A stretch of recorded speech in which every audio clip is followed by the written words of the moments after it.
meeshaa waraanaa bitaa ani gooxaandii kan jedhamu kanaaf nanga nama ja'attire kilaashii kana ficcisiisuu nan danda'a. Oromoo as keessa jiru diimaa kan jedhamu goojjameefu Oromoofu hin barbaadu of keessatti yeroo hundaa inqisqaasee kan yeroo hundaa kan socho'u waradaa qabatee akkasicha mikirbeetii keessa hojii qabu mikirbeetii keessa jira mana poolisii keessa jira mana kam keessa jira bakka hundumaa keessa deemee namichi kun ofiisaa nama qotee bulu nama barate miti nama siyaasaa miti. Ijoollee keenyatti Oromoo kan fakkaatutti har'a billaa tokko harkatti arginaan nama ajjeesuuf jedhanii hidhaa keessa waggaa tokko ta'a. Garuu uummanni gurraacha uummanni Beenishaangul ijoollee waxaatiinsaa qawwee tokko baadhatee laga keessa deema. Shugguxii baadhatee laga keessa deema. Nuti maaliif Oromummaa keenya maaliif eegan? Oromoodha nuti.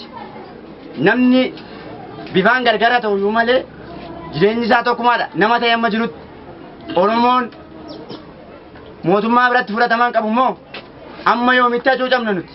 Waggaa baay'ee amma yoonaatti numaa hacuucamna. Garuu inni baranaa kun addee nutti ta'eera nuti. Qaama mootummaati jira.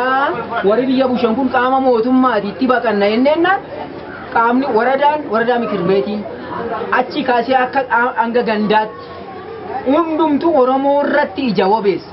Hundumtuu Oromoo irratti xiyya qarata. Hundumtuu Oromoo irratti meeshaa bita. Oromoon qonnaa barsiisa. Oromoon hojii barsiisa. Oromoon uffannaa barsiisa. Oromoon haala adda addaa isaan barsiisa. Maal goone? Nuraa Waaqwaan jedhama. Itti gaafatamaa gurmaa'insa uummata akka Chiisa Buqqaayaatoodha. Egaa akkuma ammaa argitan kana uummanni naannoo Soobirraa Baloorraa buqqa'ee jiru kun guyyaa shawayii fixeera. Hanga guyyaa shana kaasee uummata kana deeggarsa addaa qaamolee hawaasaa irraadha kan deeggarsa addaa argachaa jiru. Yerroon uummanni hawaasa siin isaa iraatii irraa kaasee deeggarsa uffataallee maalii kana gochaa kan jiru bal'aansaa uummata jechuudha. Barreen gadda uummanni Amaaraa yoo xiqqaate 100 ol dhumee lagdi bishaanii ajaa'iba. Mootummaan maal godhe? Mootummaan ilmijaa tokko fudhatannee eegu. Isa sanaachi dhiphina keenya baay'ee yoo dhiibneyyuu yoo xinnaate tilmaamaan 100 ol dhumee utuu jiruu mootummaan dhufee allabaabbasee dhiisee isaan abbaa yaa'innan jedhamu kun immoo maal godhe sitti fakkaata? Namoota lagatti dhuman garramuu sadii yookaan isaan rukutanii nan poolis komishinii sana isa qabatee maal godhan? Karaarraa kaasaa federaalli yoo dhufee dhiiga namaa kana du'aa namaa kana sitti arge polotikaan keenya maqaa isaa bade biyyi keenya bade zariin keenya bade kan jedhu abbaa yaa'ii qabatee makiinaa poolisii mataa isaa qabatee laga keessaa reeffa guuree boolla bishaanii laga caakkaatti laga adda addaatti guuree sanaa boodannaa qaamni mootummaa dhufu karaarra jiru. Gaddasi makalaakaan dhufee humnaan itti galee boolla bishaanii keessaa guure laga keessaa reeffa guure uumummaa keenya malee garbiraa hin qabu.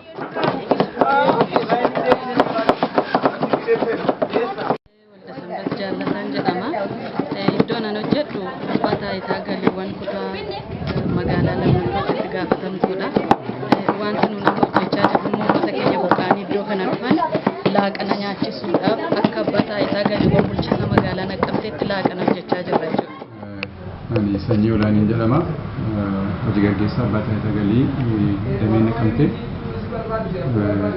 Hojii gaggeessaa tajaajila nuti kennuuf jirru dhimma keessumaa buqqaatota naannoo gabaa hojii wal qabatee jiru kanarratti akka abbaa taayitaa galiitti hojjettoota keenya qindeessuudhaan dhimma kanaaf deeggarsa barbaachisu walitti sassaabnee laaqana nyaachisuuf qophiirra yeroo jirru kanatti jechuudha isin amma qabatanii jiru. Gargaarsi namoonni gochuuf jennu naannoo namoota 600 ta'u magaalaa kana keessa baay'eedha buqqaatonni iddoo isaanii qubatanii jiranii kun garuu naannoo duwwaa 7 yookaan immoo ganda buqqaa turre namoota jiran adda baasnee achi humni keenya kan danda'u jechuudha namoota naannoo 600 kan ta'an isaaniin laaqana nyaachisuuf hojjettoota keenya qindeessinee waan barbaachisu dhugaa waan jennu sana walitti qabnee namoota sana laaqana nyaachisuuf qophiirra yeroo jirrudha jechuudha. Ammas uummanni kun baay'inni isaa akka ganda keenyaatti yookaan nu bukkee kan jiranii hanga har'aatti nama 2013 geera jechuudha. Baay'ina uummataa gaafa ilaallu baay'eedha jechuudha.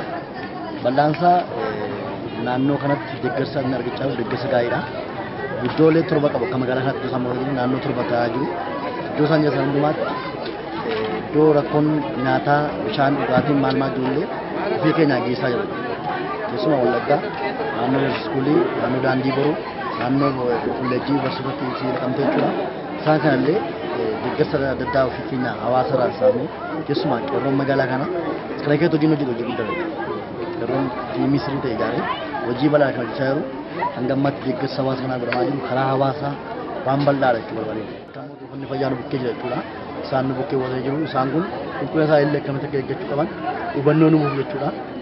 Nus halkanii guyyaa dhaabbatee jiru jechuudha. Ambulaansii mataa isaallee keessa gashinee jechuudha. Deessistuu tokkos qabna. Asumatti erga dhuftee booda kan deessi jira jechuudha. Mooraa kana keessa erga dhuftee asumatti deessee gaafa ciniinsuu jalqabu salatti argine baay'inni namaa dabalaa jira. Akka kutaa bulchiisa keenyaatti amma kan nu bira jiru hanga ammaatti hanga isaati kanaatti nama 213 geera jechuudha. Hanga ammaatti ammayyuu namoonni morfaa jiru. Sababii adda addaatiin ammayyuu namoonni kaleessa dheengadde fira bula kan bulan fira bula kan bulan bakkeellee kan bulan jiru barandaa jala kan bulan jiru. Isaan kun amma gara kana dhufaa jiru. Dubbiin kun deebi'ee waan ta'uuf yoo achi deebine ammas miidhamuu dandeenya waan jiru shakkiin jira waan ta'eef tarii gama mootummaatiin sun xiyyeeffannoo itti laatame uummata kana amma as turuu isaanii ji'a 2-3 turuu danda'an keessa. Maaliif uummanni amma gargaaru kun tarii dadhabuu danda'a inni shakkaa jira waan ta'eef. Namoonni amma dabaree galanii kursii raatii misaa biduu danda'an kun gaafa ji'a tokko gaafa ji'a lamaa garuu dadhabuu danda'u laata waan jiru shakkii jira waan ta'eef. Sanaan immoo uummanni kun miidhamuu danda'a waan ta'eef. Kan caala kan sammuu keenya tuqe maali sitti fakkaata? Waajjira poolisii bananiiti. Waajjirri poolisii hirmijjaa tokko tun fudhati magaazina qawwee bananii itti gadhiisanii jalaa sooredha. Magaazina qawwee cabsanii dargaggootaaf laatanii nama ja'an kaakeedha. Nama ja'aaf immoo ishee Oromoo taate poolisii Oromoo taate achi qacaramtirraa fuunee isheedhaaf guunne galgala waraana bannaati. Habdiin keenya bakka erga magaazinni banamee laatama ta'e eewutti baqannaa mootummaan biyya sana hin beeku ammayyuu beeka kan jedhu naa dubbatu namni hin beeku biyya sana mootummaan takotaattaree hin jiru haa dubbatu amaarri kun haa dubbatan hundumtu beeknan keessa jiraanne nu arra jiraanne miti waan ta'eef kanaaf jala murree soogeetti deebuun barbaannu lubbuun keenya waaqayyo nu baaseera ammas mootummaan fala nuu falee iddoo tokkotti nu adeemsu soogee kan jedhamu nu karaa deebinu hin qabnu qabeenyaan keenya badeera. Horiin keenya lagarratti badeera. Mana keessaa diidaa kan qabnu kan qonne badeera. Inni nagadu badeera manni moobaayilii badeera. Garuu irratti tokko sanii nan daggala utuu daggalli gubataa irra ta'e namni tokkitti ni baatu. Daggala keessa gangalatee liyyuu ayiliin mataan isaa tokko seena. Daggala keessa gangalatee bahee beekana. Liyyuu ayiliin eenyutti dhukaasa? Uummata kun uummata kanatti dhukaasa. Poolis ela warada masaadarii kaasee hanga gandaatti kan jiran qaamni seeraa hundumtu adamoo uummataatiif ka'e. Uummata fixuudha. Kanaaf soogeetti hin deebi'u. Mootummaan akka barbaade nu haa godhu. Jaarsi jaamaan as keessa jira. Kan ulfaadhaan hin qabani. Ijoollee xixiqqoon jiru. Gara fuula duraatti waggaa waggaadhaan qabu. Nuti hin jiraanne jennee namtee nuti. Garaan isaanii har'aaf araara barbaadu. Nuti araara hin barbaadnu ammayyuu. Akka keenyatti waggaa waggaan mootummaan araaramaa jedha. Yoo araaramte isaan bor nutti qabu. Waan abdannetti kan nu qabu. Barreen gaddaa goojjamoota baay'ee ajjeesanii namoota dheessanii ajjeesanii araara jedhee mootummaan achi gashi. Ammas isaan matti kaan jalqabu nurratti jalqaban.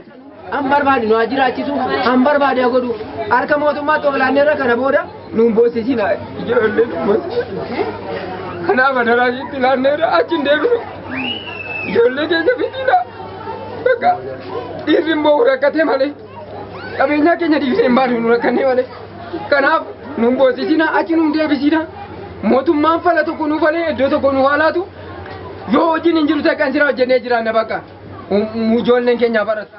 Haalli jireenya addanaa immoo waan dubbannu hin qabnu jecha keenyaan oli uummata magaalaa kanaa guddifnee baay'ifnee isaan eebbifna. Qaama hojjetaa asirraa hojjetu hundumaa guddifnee isaan eebbifna. Si dabarsinu yaa'u wanni kun itti fufiinsa qabaachuu irratti booddee wanni nama rakkisu jiraachuu danda'a. Amma danda'ametti hawaasni keenya yookaan immoo uummanni keenya waanuma kaleessa barame kana amma uummanni kun addana jirutti karaa tokkoome yookaan immoo karaa tokkummaa isaa ibsuu danda'uun uummata kana bira dhaabbachuun murteessaadha. uummata kana bira dhaabbachuu gaafa jennu deeggarsi kun tuufiinsa qabaachuu dhiisuu danda'a donni gahee dhaabbatu jiraachuu danda'a. Kanaaf amma kan barbaachisu haalonni yeroo itti tasgabbaa jiran waan ta'eef kan godhamuu qabu tokko uummata kana amansiisuun iddoo isaatti deebi'uu qabu iddoo isaatti akka inni deebi'u gochuu. Kanaaf immoo qaamni garaagaraa kallattii isa laallatuun deeggarsa gochuu keessatti keessumaa deeggarsa gochuu gaafa hubannoon barbaachisaadha namoota kanaaf hubannoo uumuudha. Namoonni kun amma karaa namoonni qixa sirrii ta'een rakkoon sirriitti isaan qunnamee dhufan jiru.